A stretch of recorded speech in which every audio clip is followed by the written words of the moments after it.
घर को रंग करवा लो, घर को रंग करवा लो, लाल पीला नीला पुराना घर नया बनवा लो, घर को रंग करवा लो। कवे भैया रुके रुके, मेरी बात सुने। जी जी बताएं बहन जी, पूरे घर को रंग करवाना है या सिर्फ दीवारें? मैं तो घर के अंदर की दीवारें अलग अलग रंग करके नई बना देता हूँ, बताएं क्या करवाना है? भाई साहब, मेरे घर का रंग पुराना हो गया है, क्या आप मेरे घर को रंग कर देंगे? लेकिन रंग पक्का होना चाहिए, ऐसा ना हो कि पहली ही बारिश में उतर जाए। मैं 3 बारिशों की गारंटी दूंगा। अगर 3 बारिशों तक भी मेरा किया हुआ रंग उतर गया तो पैसे वापस, दोबारा काम ना करवाना मुझसे। अच्छा तो फिर ठीक है, चले मेरे साथ। रानू चिड़िया कालू कौवे को अपने साथ ले जाती है। कालू कौवे ने एक सीढ़ी उठाई हुई थी, बगल में रंग का डिब्बा, हाथ में ब्रश और सर पर पगड़ी। कौवे भैया, बाहर की दीवारें और अंदर की दीवारें अच्छी तरह रंग कर दो, लेकिन मुझे रंग एक ही लगवाना है, मुझे तरह तरह के रंग अच्छे नहीं लगते। ठीक है बहन जी, पीला पीला रंग आपके घर पर बहुत अच्छा लगेगा क्योंकि आपका रंग भी पीला है। हाँ, मैं भी यही सोच रही थी, येलो कलर ज़्यादा अच्छा लगेगा, लेकिन मैं आपसे बार बार बोल रही हूँ, रंग पक्का होना चाहिए। बहन जी चिंता ना करें, पहली बार है ना इसीलिए आप डर रही हैं। आप जाएं, अपना काम करें, बाकी का काम मैं कर लेता हूँ। कालू कौवा अपनी सीढ़ी सीधी करता है और रानू चिड़िया के घर को रंग करने लगता है। गुड़िया बेटी, चलें, हम जंगल से दाना ले आते हैं और हमारे पीछे पीछे से घर को रंग भी हो जाएगा। रानू चिड़िया अपनी बेटी को साथ लेती है और दाना लेने जंगल चली जाती है। मम्मा रोटी, मम्मा रोटी दे, मुझे भूख लगी है, मुझे भूख लगी है मम्मा। अच्छा देती हूँ, पहले तुम्हारे पिताजी को खाना दे आऊं, उसे तो भूख भी बहुत ज्यादा लगती है, अगर देर से गई तो बोलने लगेगा। गोरी कौवी कपड़े में रोटी बांधती है और कालू कौवे के पीछे उसे रोटी देने चली जाती है। कालू जी नीचे आए, आकर खाना खा ले। बहुत भूख लगी थी, अभी आया। अच्छा ही हुआ गौरी जो तुम आ गई, वरना मैं भूख की वजह से सीढ़ी से गिरने वाला था। कौवा सीढ़ी से उतरता है और नीचे आकर पेड़ के नीचे अपनी पत्नी गोरी के पास बैठ जाता है। गोरी कौवी अपने पति कालू कौवे को खाना देती है और बातें शुरू करती है। चिड़िया का घर कितने में रंग कर रहे हो? 500 में तय हुआ है, 100 रुपए बच जाएगा, 400 का तो रंग ही लग जाएगा। क्या फायदा इस काम का, 500 का काम करो और आधे भी नहीं बचते। मैंने कितनी बार तुमसे कहा है, कोई और काम धंधा कर लो, जो कमाई तुम लाते हो उससे घर का खर्चा भी पूरा नहीं होता, हर रोज दाल खानी पड़ती है। गौरी क्या करूं, और कोई काम धंधा मुझे आता भी नहीं, ये तो मैंने अपने पिताजी से सीख लिया था, वरना आज मैं भी अपने दादा की तरह चोरियां कर रहा होता। चिड़िया बहन, मैंने भी अपने घर को रंग करवाना है। अगर कालू कौवे ने तुम्हारा घर अच्छी तरह रंग किया तो मुझे बताना, मैं भी कालू कौवे से ही घर को रंग करवा लूंगा। हाँ कबूतर भैया, मेरी 500 में बात हुई है और उसने कहा है कि वो 1 नंबर पक्का रंग करेगा। रानू चिड़िया जब शाम को वापस आती है तो अपना घर रंगा हुआ देखकर खुश हो जाती है।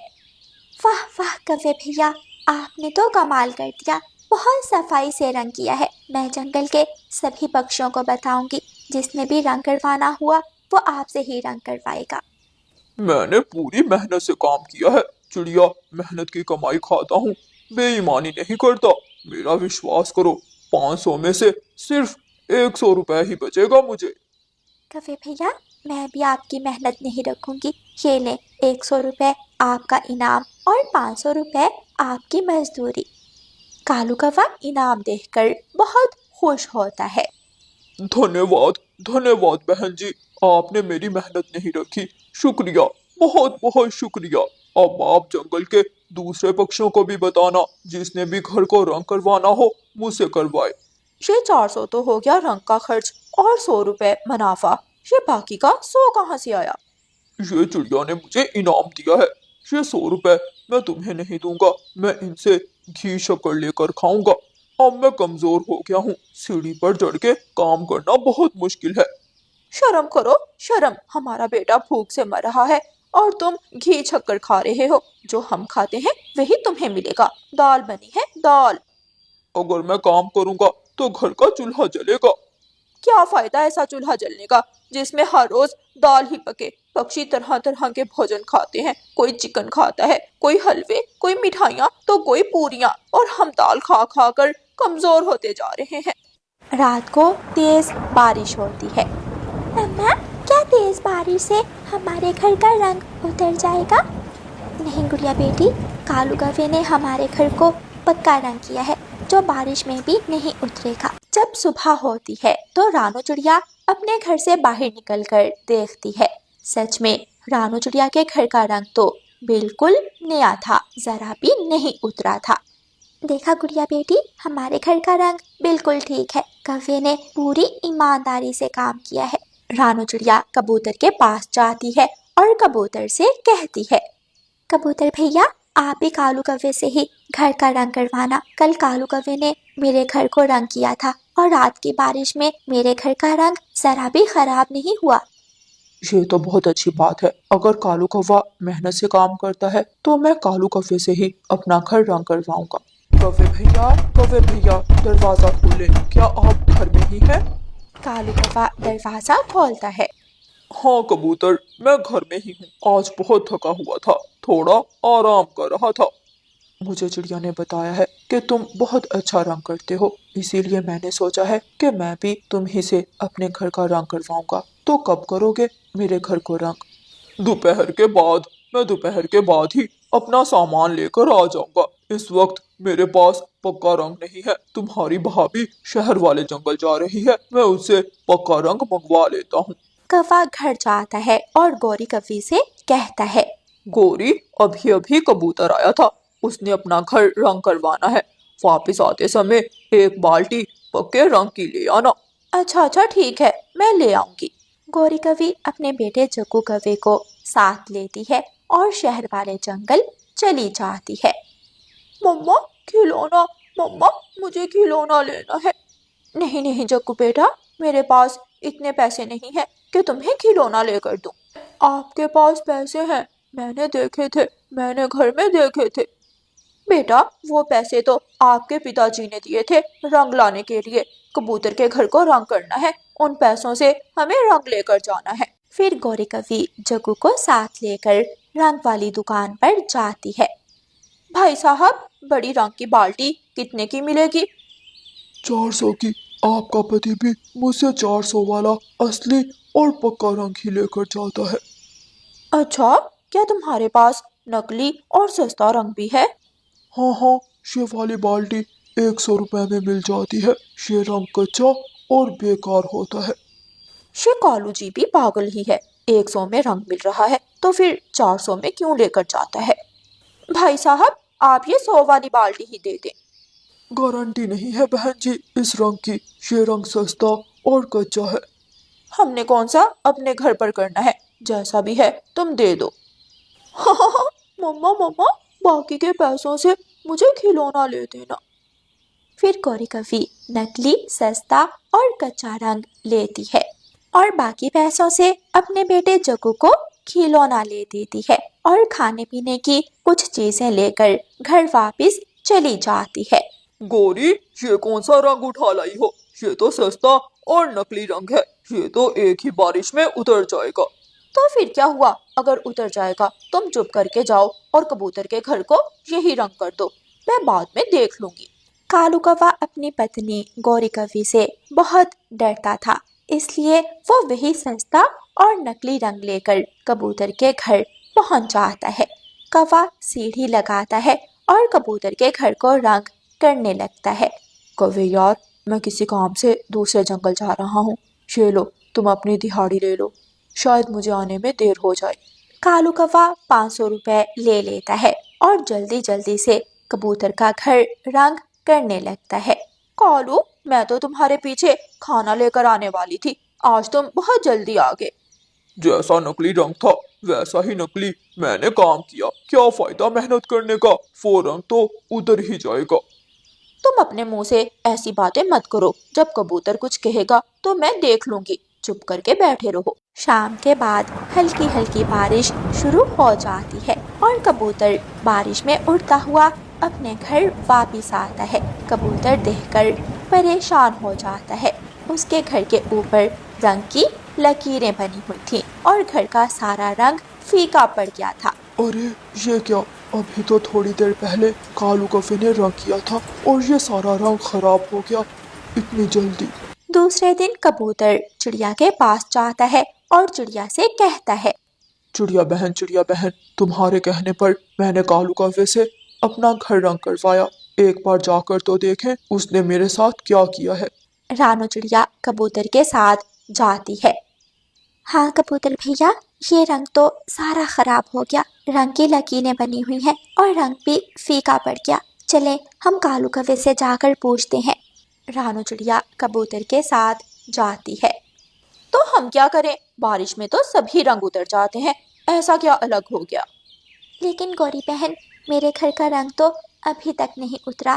कालू कौवे ने मेरे घर को असली और पक्का रंग किया था, इसलिए मैंने कबूतर से कहा कि कालू कौवे से अपना घर रंग करवा ले। लाओ मेरे पैसे वापस दो। कहाँ है कालू? कालू को बाहर बुलाओ। कालू कौवा घर में डरा हुआ बैठा था। वो तो सब जानता था कि रंग उतर ही जाएगा, क्योंकि रंग कच्चा और जाली था। लेकिन गौरी कौवी पूरा मुकाबला कर रही थी। भाग जाओ यहाँ से गंदी आंखों वाले, वरना मैं मार मार कर तुम्हारी टांगे तोड़ दूंगी। आया बड़ा। बहन जी देख लें, अगर तुमने हमारे पैसे वापस ना किए तो आज के बाद कोई भी कालू से अपना घर रंग नहीं करवाएगा। अपनी चूंचू बंद कर और भाग जा यहाँ से, जो होगा मैं देख लूंगी। चिड़िया और कबूतर वहां से चले जाते हैं। चिड़िया और कबूतर जंगल के सभी पक्षियों को बता देते हैं कि कालू कौवा कैसा घटिया और जाली रंग करता है, इसलिए अब जंगल का कोई भी पक्षी कालू कौवे से अपना घर रंग नहीं करवाता था। सड़क किनारे कालू कौवा ब्रश और सीढ़ी लिए बैठा रहता और जैसे ही शाम होती अपने घर वापस चला जाता। कालू जी, क्या आज भी काम नहीं मिला? आज तो घर में राशन भी खत्म हो गया है। नहीं मिला? अच्छा भला मेरा धंधा चल रहा था, तुमने सब बर्बाद कर दिया। तुम्हारे लालच ने मेरा धंधा बंद कर दिया। कालू, बस गलती हो गई। अगर उस दिन मैं 300-400 बचाने का लालच ना करती तो हमारे घर का चूल्हा जलता रहता। कुकू उठ जाओ बेटा, मैं कब से आपको आवाजें दे रही हूँ। कुकू भाई अब उठ भी जाएं, वरना हम जा रहे हैं। गुड़िया की बात सुनकर कुकू तुरंत उठकर बैठ जाता है। मम्मा चले, मुझे भी जाना है आज आपके साथ। इसलिए तो हम सब आपको जगा रहे थे। अच्छा अब चले, हमें देर हो रही है। फिर चिड़ियाओं का वो परिवार अपने घर से निकलता है। आज उन्हें दाना लेने दूर वाले जंगल में जाना था। रास्ते में वो सब एक जगह रुकते हैं। गुड़िया और कुकू बेटा, ये 2 तरह के बीज हैं, एक लाल और दूसरे काले। मम्मा, क्या ये दोनों बीज हम खा सकते हैं? नहीं बच्चों, ये लाल बीज खाने लायक हैं, लेकिन ये काले बीज जहरीले होते हैं। ये बीज खाने से पक्षी की तुरंत मौत हो जाती है। बच्चे उन काले बीजों से दूर हट जाते हैं। मम्मा, हम ये बात हमेशा याद रखेंगे। अब चले। फिर बच्चे वहाँ से कुछ लाल बीज खाते हैं और वो सब वहाँ से चले जाते हैं। वो पहाड़ों से कुछ दूर जाकर रुकते हैं। गुड़िया की मम्मा, आगे खतरा भी हो सकता है, हम बच्चों को इस पेड़ पर बिठाकर आगे अकेले जाएंगे। हाँ सुना है वहाँ कोई चील भी रहती है। मम्मा, हम भी जाएंगे, हमें भी जाना है। नहीं बेटी, हम अभी थोड़ी देर बाद लौट आएंगे। हम आपकी पसंद के मीठे फल लेकर आएंगे। दोनों बच्चे एक पेड़ की डाल पर बैठ जाते हैं और मम्मा पापा वहाँ से चले जाते हैं। पहाड़ के पास एक मीठे फल का पेड़ था। दोनों वहाँ जाकर रुकते हैं। गुड़िया को मीठा फल बहुत पसंद आएगा। कुकू के पापा जल्दी करें, हमें जल्दी से यहाँ से जाना होगा। मुझे तो यहाँ बहुत डर लग रहा है। गुड़िया की मम्मा, हम पक्षियों को भोजन की खोज में हर जगह जाना होता है। खतरा तो हर जगह हमारे साथ साथ होता है, कहीं शिकारी तो कहीं शिकारी पक्षी। तेजी से उड़ती हुई एक बड़ी चील उनकी तरफ बढ़ती है। शिकारी पक्षी तो कब से तुम दोनों पर नजर रखे हुए है, अब जाओगे कहाँ तुम दोनों? गुड़िया की मम्मा, मेरे पीछे छुप जाओ। चील, हमें जाने दो, हम दोबारा यहाँ नहीं आएंगे। एक बार जाने दूं तो मुझे मालूम है तुम दोबारा नहीं आओगे, लेकिन मैं खाऊंगी क्या? पूरे 1 महीने से भूखी हूँ। वो चील पापा चिड़िया पर हमला कर देती है और एक ही लम्हे में पापा चिड़िया की गर्दन मरोड़कर उसे मार देती है। जालिम, तुम जालिम हो, तुमने मेरे पति को मार दिया और अब तुम्हारी बारी है। मम्मा चिड़िया उड़ती है और वहाँ से भागती है। चील भी मम्मा चिड़िया के पीछे पीछे ही तेजी से उड़ती है। कुकू भाई, वो देखे, मम्मा के पीछे चील लगी हुई है। बच्चे चील को देखकर डर जाते हैं। गुड़िया बहन, चील ने मम्मा को पकड़ लिया है। कुकू भाई, पत्तों में छुप जाओ, वो हमें भी मार देगी। उसने मम्मा को मार दिया है, उसने हमसे हमारी मम्मा छीन ली है।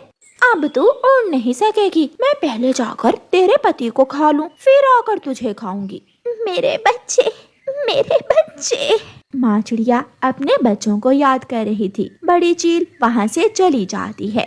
मम्मा चिड़िया बुरी तरह घायल हो गई थी, वो उड़ नहीं सकती थी। गुड़िया और कुकू चील को जाता हुआ देखकर अपनी मम्मा के पास आ जाते हैं। मम्मा, ये क्या हुआ? मम्मा, पापा कहाँ है? उस गंदी जालिम चील ने हमसे हमारी खुशियाँ क्यों छीन ली? बच्चों, जल्दी से यहाँ से चले जाओ, उस चील ने आपके पापा को भी मार दिया है। पापा, मेरे पापा को मार दिया उस चील ने, मैं छोड़ूंगी नहीं उस चील को। मेरे पास समय नहीं है बच्चों, ना जाने कब मेरी सांसें रुक जाए। घर का दरवाजा अंदर से बंद कर लेना।